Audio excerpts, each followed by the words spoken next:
Bonjour, nous sommes en 2020 dans le site de l'Institut Docteur Angélique, dans une série de vidéos consacrée aux 10 commandements de Moïse.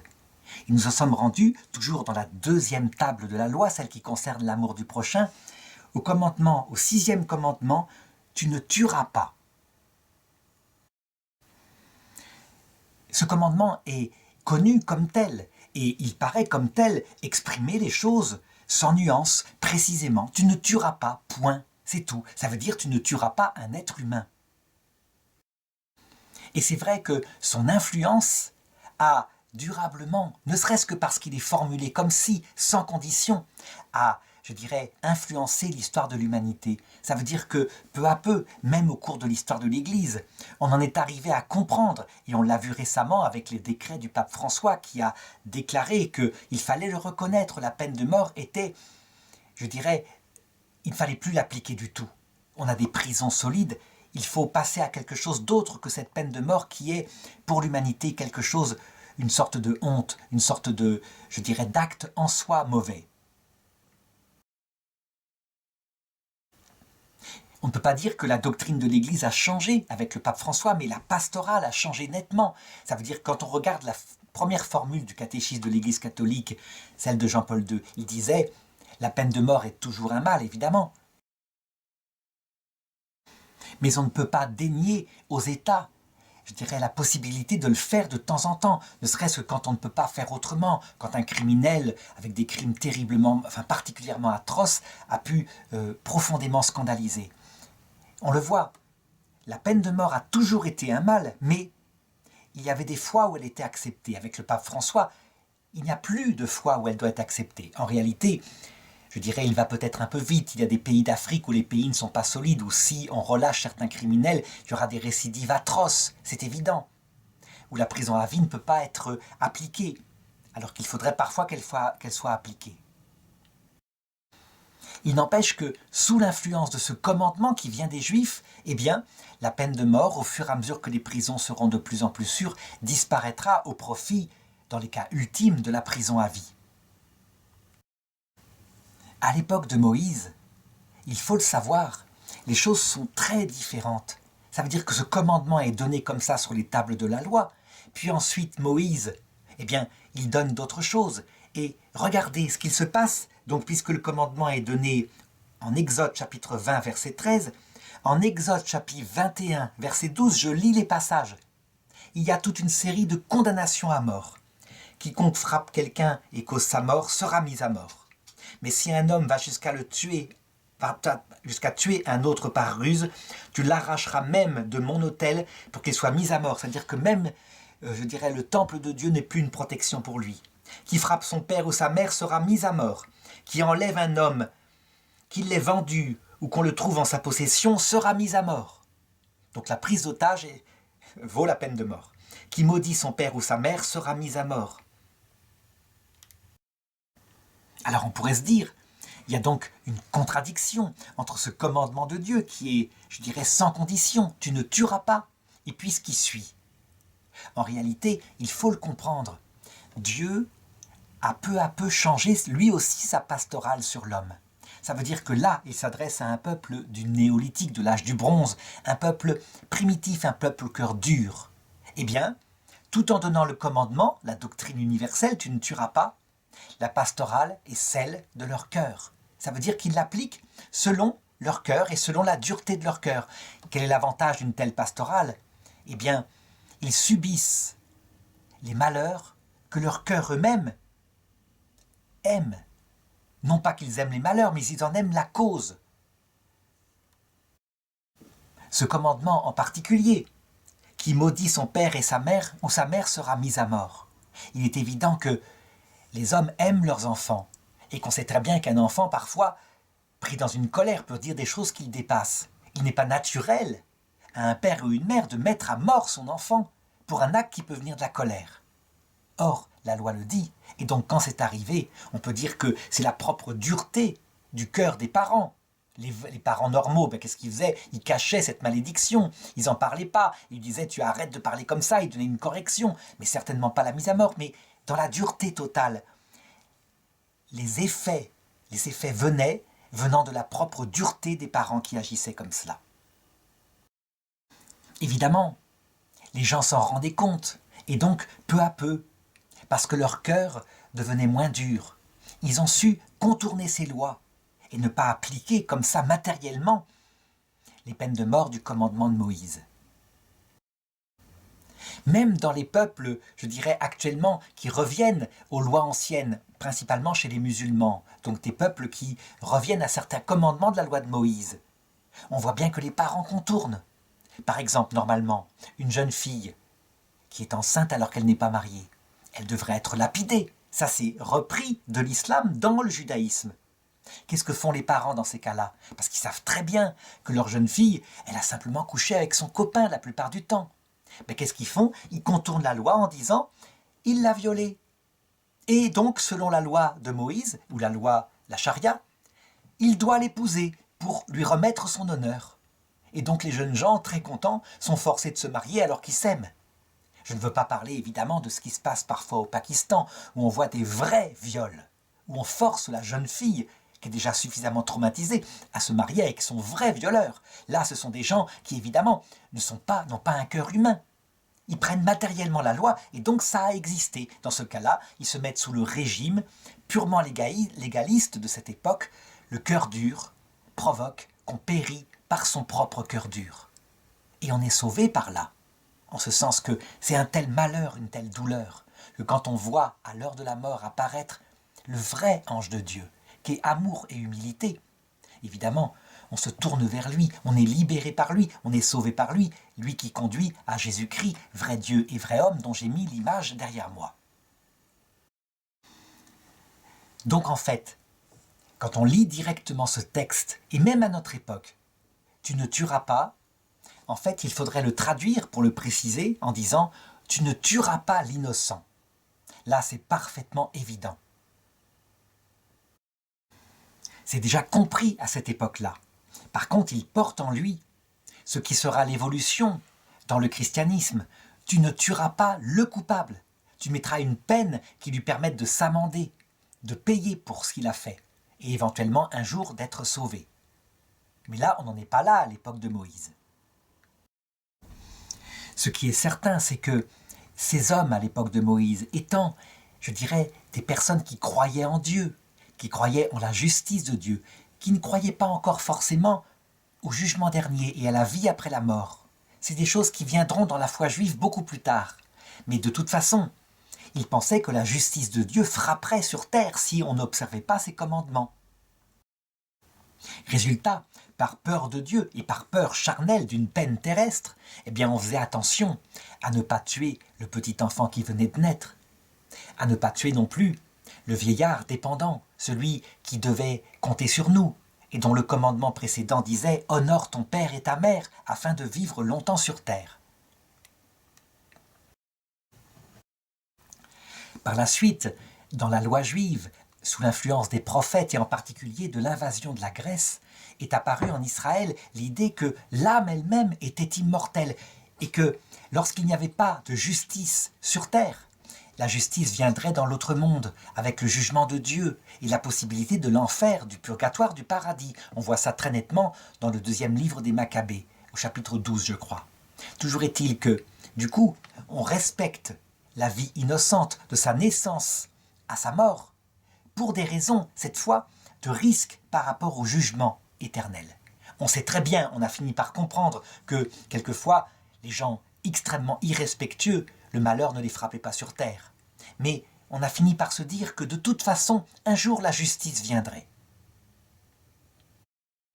Résultat, ce commandement dans la société judéo-chrétienne, et même dans l'islam, qui finalement est issu du judaïsme par une autre voie, eh bien, il est venu à l'idée qu'on devait protéger la vie de sa conception à sa mort naturelle. Au début, à l'époque de Moïse, ça a été un principe parce que la vie n'appartient qu'à Dieu. Mais par Jésus-Christ, c'est devenu quelque chose de nécessaire parce que la vie terrestre est nécessaire, est un purgatoire important en tout cas. Peut-être pas nécessaire, il y a des enfants qui meurent sans qu'on l'ait voulu, mais si Dieu peut les rattraper, de toute façon la vie terrestre est très importante. On doit donc la vivre jusqu'au bout. Quelquefois, on apprend dans les dernières semaines de sa vie beaucoup plus que tout le reste de sa vie. On découvre sa propre faiblesse. Et donc, le suicide, ou alors le fait d'éliminer une personne dépendante, est quelque chose condamné par, je dirais, le christianisme et le judaïsme. Qu'est-ce qui s'est passé alors dans les sociétés occidentales pour que, à partir, je dirais, du troisième tiers du XXe siècle, on se mette à dire que avorter, ça veut dire tuer un enfant après sa conception, et même quelquefois juste avant sa naissance, ou alors de plus en plus dans la première partie du XXIe siècle, euthanasier, d'abord comme un choix libre, et puis de plus en plus, comme on le voit en Belgique, comme étant un acte de miséricorde par rapport à quelqu'un qui ne peut pas demander librement l'euthanasie. Comment se fait-il que c'est arrivé, alors que le commandement de Moïse disait, et était même passé dans la loi grecque à travers le serment d'Hippocrate chez les médecins, « Tu ne tueras pas ».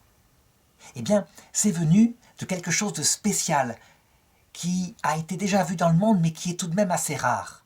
C'est venu de l'athéisme. Ça veut dire l'idée qu'il n'y a pas de Dieu, ou du moins que c'est une opinion privée et qui n'a aucune valeur scientifique, et que c'est l'opinion générale d'un Occident libre.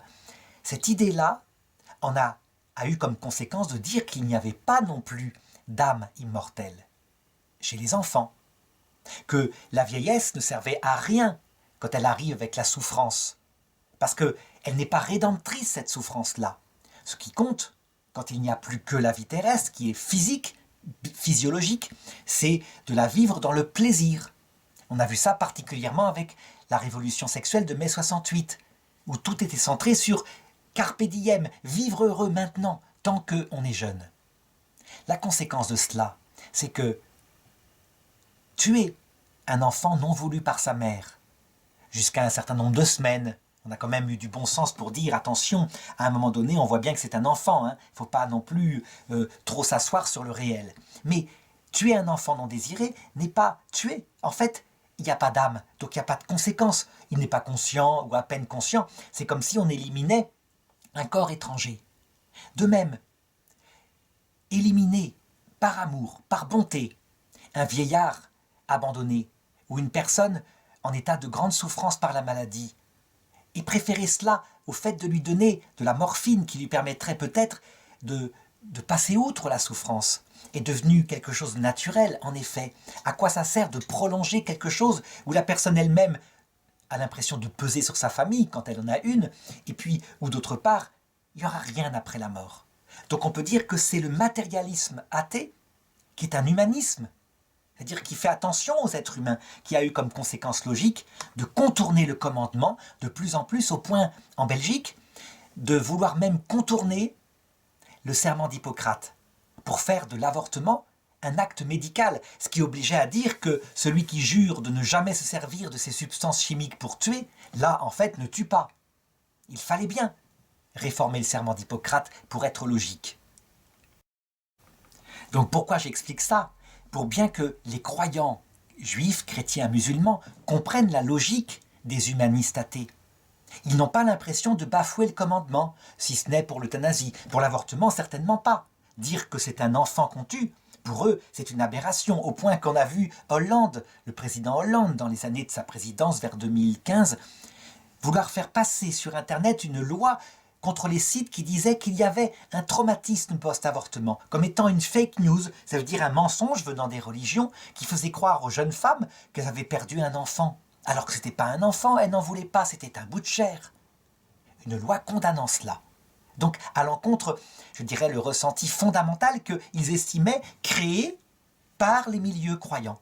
Ça veut dire que les humanistes sans Dieu en arrivaient presque à criminaliser la foi de ceux qui pensaient qu'un enfant conçu est un être humain parce qu'il a son âme immortelle. En réalité, il faut que les humanistes athées comprennent la logique des chrétiens, de même que les chrétiens doivent comprendre la logique des humanistes athées pour voir ce qui s'est passé, et après pouvoir discuter en toute vérité. On peut donc dire que la plénitude de ce commandement reviendra, mais uniquement si la foi revient dans le peuple, si la foi dans le fait qu'un bébé à sa conception reçoit son âme, comme l'a déclaré dogmatiquement le pape Jean-Paul II dans Donum Vitae au numéro 6 et dans Evangelium Vitae. Pour bien comprendre à quel point, en fait, on se leurre quand on croit que ça vient, en fait, chez les premiers d'un mépris de la vie, chez les seconds d'une idolâtrie de la vie. Eh bien, il faut bien constater que ceux qui manifestent contre l'avortement sont toujours des croyants, pratiquement, sauf quelques exceptions. Et que ceux qui manifestent pour l'avortement et pour l'euthanasie sont toujours des humanistes sans Dieu. Donc, c'est le sens de la vie qui provoque ce changement de l'éthique. L'éthique est évidemment toujours fondée sur la façon dont on conçoit fondamentalement ce que c'est que la vie, ça veut dire d'où nous venons, qui sommes-nous, où allons-nous après la mort.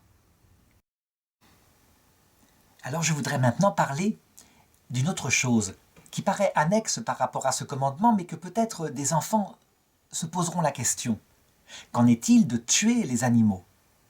Il est évident que le commandement ne porte pas, il ne s'agit pas de « tu ne tueras pas des animaux, tu ne tueras pas des plantes », il faut bien se nourrir. Cependant, il porte en lui, manifestement, de plus en plus on le voit actuellement, une sorte d'incitation, effectivement, à ne pas tuer des animaux. En tout cas, ce n'est pas dans la loi de Moïse, la preuve. Juste après que ce commandement ait été donné, donc en Exode chapitre 20-24, il est dit à Moïse « Tu me feras un autel de terre sur quoi immoler tes animaux et tes sacrifices de communion, ton petit et ton gros bétail. En tout lieu où je rappellerai mon nom, je viendrai à toi et je te bénirai. » Ça veut dire qu'à cette époque-là, l'offrande à Dieu, c'est plus des êtres humains, ce sont des animaux. Et donc l'interdiction de tuer des animaux n'est évidemment pas visée par ce commandement. Cependant, on voit une évolution qui se fait, et qui se fait principalement chez les humanistes sans Dieu, à savoir l'idée que ce commandement doit s'appliquer de plus en plus aux animaux parce que ce sont comme nous des êtres sensibles. C'est vrai que l'humanisme sans Dieu ne voit pas de différence entre l'espèce humaine, qui est simplement une qui a un peu plus d'intelligence et donc qui a été plus brillante pour dominer le monde, et les espèces animales. Résultat, le spécisme, ou plutôt l'antispécisme, c'est-à-dire ceux qui disent qu'on doit distinguer l'espèce humaine des autres espèces, fait son chemin. On peut même s'attendre en 2020, où je fais cette vidéo, à ce que ça devienne peut-être un jour une idéologie, et peut-être même une idéologie homicide. En effet, dans cette perspective-là, l'être humain est une espèce adventice. Ça veut dire comme une mauvaise herbe. Elle prend partout des territoires, et partout elle détruit les autres espèces qui pourtant devraient être regardées à égalité avec elle. La conséquence de cela, c'est qu'évidemment, il peut arriver qu'on en arrive à tuer des êtres humains qui font trop d'enfants pour sauver des espèces animales. Évidemment, cet excès-là peut être dans un juste milieu. Le juste milieu, c'est par exemple, chez certains, ce qu'on appelle le végétarisme. Ça veut dire le fait de ne pas tuer d'animaux pour les manger, par respect pour la vie. C'est des choses qui, évidemment, ont démontré qu'il n'y a pas de problème. Les manques de protéines peuvent être rattrapés, par exemple, avec du lait de vache, et peut-être même des œufs, qui, je le pense, ne sont pas considérés tout de même comme des animaux sensibles, mais plutôt comme des plantes.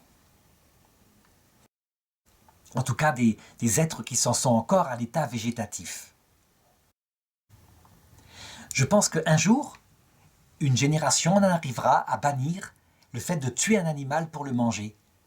En tout cas, c'est un principe de la théologie qui constate que tout ce qui est symboliquement ou réellement présent dans la Genèse revient vers la fin du monde.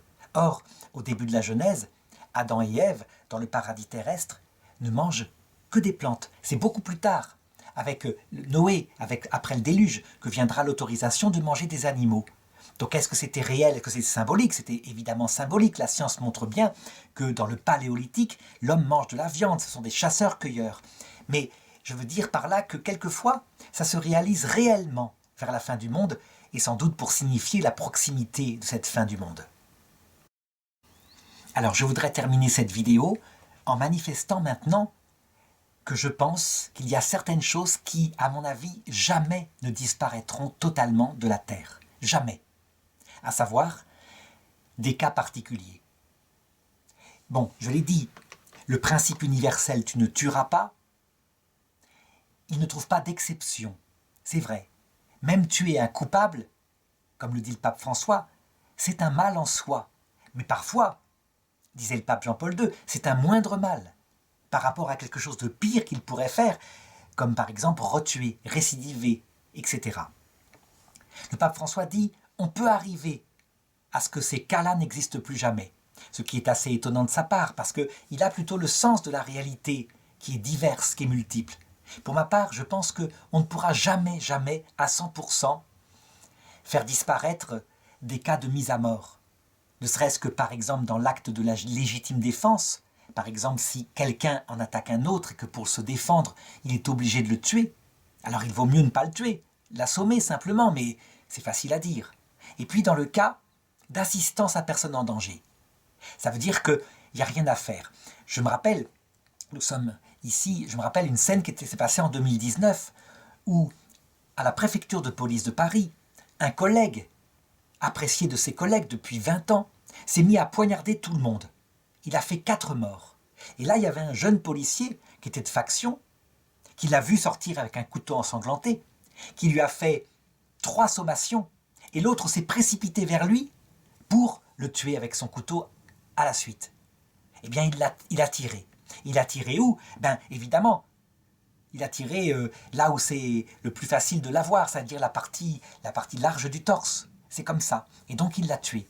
Je crois qu'on ne pourra jamais échapper à cela complètement, parce qu'il y aura toujours, toujours sur la Terre des personnes, soit criminels volontaires, soit des malades mentaux, mais de toute façon des personnes qui tueront et dont il faudra défendre les innocents. Ça veut dire que ce commandement, tu ne tueras pas, parfois, c'est particulier, à cause de ce qu'on est sur Terre, oblige à tuer pour défendre.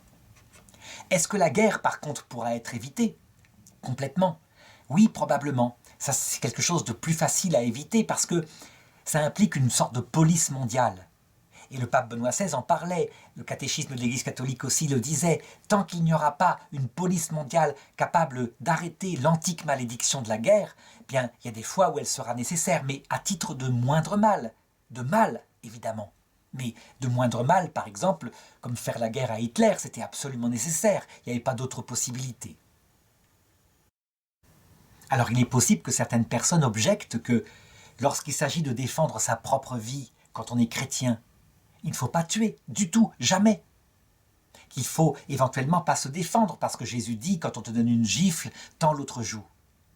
Je répondrai à ça que appliquer ce commandement-là de manière, je dirais, matérielle, c'est le cas de uniquement certaines vocations, les moines, je dirais.